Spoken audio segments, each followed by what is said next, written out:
महाराज जी, आपके श्री चरणों में कोटि कोटि प्रणाम। महाराज जी, दिव्य काम और भौतिक काम में क्या अंतर होता है, उसको कैसे समझ सकते हैं? दिव्य काम होता ही नहीं। दिव्य जहाँ लग जाता है वहाँ प्रेम होता है। समझ रहे हो? जहाँ शरीर और इंद्रियों से विलास होता है उसे काम कहते हैं, और जहाँ भाव देह के द्वारा प्रिया प्रीतम की सेवा, प्रभु की सेवा या प्रभु की आसक्ति या प्रभु के साथ जो लीलाएं हैं वो प्रेम कही जाती हैं। जो शरीर संबंध से होती है उसे काम कहते हैं, जिसमें इंद्रियों और शरीर का होता है। जो भाव में होता है वो दिव्य प्रेम होता है। जैसे प्रिया प्रीतम की सेवा में या श्री कृष्ण का मिलन इस शरीर से थोड़ी होता है। इस शरीर का विस्मरण करके भजन के प्रताप से जब भाव देह की प्राप्ति होती है, जिसे चिदानंद देह कहते हैं, और चिदानंद विकार रहित होता है। चिदानंद में देह तुम्हारी, विगत विकार जान अधिकारी। विकार पांच भौतिक शरीर में रहते हैं, मायाकृत रचना में रहते हैं। भाव देह और प्रभु ये मायाकृत नहीं है। तो वहाँ जिसे दिव्य काम जैसे संबोधन किया गया ना शब्द कह, वो महाप्रेम प्रेम। ये जो पांच भौतिक शरीर से क्रियाएं होती हैं इन्हें काम के लिए कहा गया है। और जो महाप्रेम रस है, तो चिदानंद देह में रक्त मांस मज्जा अस्थि ये सब धातुएं नहीं है, तो वहाँ ये विकार भी नहीं है। समझ पा रहे हैं? पर अब जैसे अपने लोग प्रकृति राज्य के हैं ना, तो हमारी भावना में केवल उतनी पावर है कि इसके ज़्यादा हम सोच ही नहीं सकते हैं, इससे ज़्यादा उड़ान भर ही नहीं सकती बुद्धि। तो भजन के बल से पहले ये प्राकृतिक बुद्धि का परिवर्तन हो। हमारी बुद्धि अभी गुणों के अंदर है, सतोगुण रजोगुण तमोगुण। तो तीन गुणों से रचित माया से ज़्यादा वो सोच नहीं सकती, उसकी सामर्थ्य नहीं, क्योंकि माया जो त्रिगुण रचना की है उतने में वो कल्पना, उतने में विचार, उतने में वो सोच सकती। इसके आगे जो भागवतिक रस है जिसे दिव्य कहा जाता है वो त्रिगुणातीत है। अब त्रिगुणातीत रस इस बुद्धि में असंभव। अब इस बुद्धि को भजन के प्रताप से त्रिगुणातीत करके उस रस में लगा। अब वहां की जो बात है उसे अगर काम भी कहा जाएगा तो महाप्रेम है। वहां काम शब्द यहाँ है। अगर वहां जैसे भागवत में है गोपीजनों के रास रस विलास में काम शब्द का प्रयोग, वो प्रेम ही है। यहाँ जो प्रेम कहा जाता है ना वो काम ही है, वो प्रेम नहीं है। वहाँ जो काम शब्द कहा जाता है वो प्रेम ही है, शुद्ध प्रेम। शुद्ध प्रेम तनिक भी मिलावट नहीं प्रकृति की। प्रकृति की मिलावट में गंदगी है। जैसे प्रकृति जन्य ही है, पर भाव में पवित्रता होने के कारण काम की गंध नहीं। एक जवान बेटी कई महीने बाद इस अपने हॉस्टल कहते जहाँ रह जाता है, वहाँ से वो स्टेशन आई, पिता लेने आया है। 45-50 वर्ष का पिता है, 20-22 वर्ष की बेटी। दौड़ करके ऐसे गले लगे और अपनी बेटी गले लगा के माथा सूंघ रहा है, चूम रहा है। दूसरा आदमी जिसके मन में मलिनता है वो क्या देखेगा?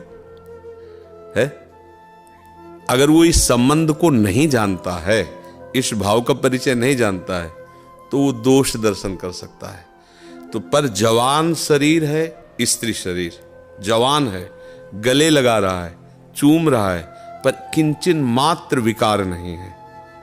क्यों? क्योंकि उसका भाव है। कौन सा भाव? वात्सल्य, मेरा बच्चा। वो तो कोई राक्षस ही होगा जहां भाव ऐसे बिगड़े। एक प्रकृतिजन्य शुद्ध भाव में कितनी निर्विकारता है। जिन अंगों के देखने से भाव बिगड़ जाता है, नर्स उन्हीं अंगों की रोज सेवा कर रही। ऑपरेशन हुआ उसकी सेवा, क्या उसको काम आ जाएगा? क्या भाव है, ये मरीज है और मुझे सेवा करना इसका परम धर्म है, वहां कहीं विकार नहीं आएगा। छोटे छोटे आप प्रकृति राज्य में देखो, जहां थोड़ी सी शुद्धता भाव की हुई तो वहां विकार का प्रवेश नहीं होता। तो चिदानंद राज्य में भला इस विकार का कहीं प्रवेश हो सकता है क्या? जैसे कोई स्त्री पुरुष हंस रहे हो, मिल रहे हो, आप उस दृश्य को देखें तो काम आ जाएगा? आ जाएगा। जब आप देखेंगे तो आ जाएगा। निषेध किया जाता है नहीं देखना। लेकिन आपका बेटे का ब्याह हुआ हो और नई बहू, नया बेटा, आप स्वयं सब उसकी व्यवस्था किए और दोनों बैठे बात कर रहे हैं, हंस रहे हैं, गले लग रहे हैं, तो आपको विकार आ जाएगा। आप भगवान से कहोगे प्रभु आज जीवन का सुख दे दिया, हमारे दोनों बच्चे ऐसे खेलें, ऐसे सुखी, वहां विकार की गुंजाइश है क्या? विकार तो बहुते राक्षस है स्वभाव का, वो जो ऐसे भाव में माता पिता को विकार थोड़ी आएगा।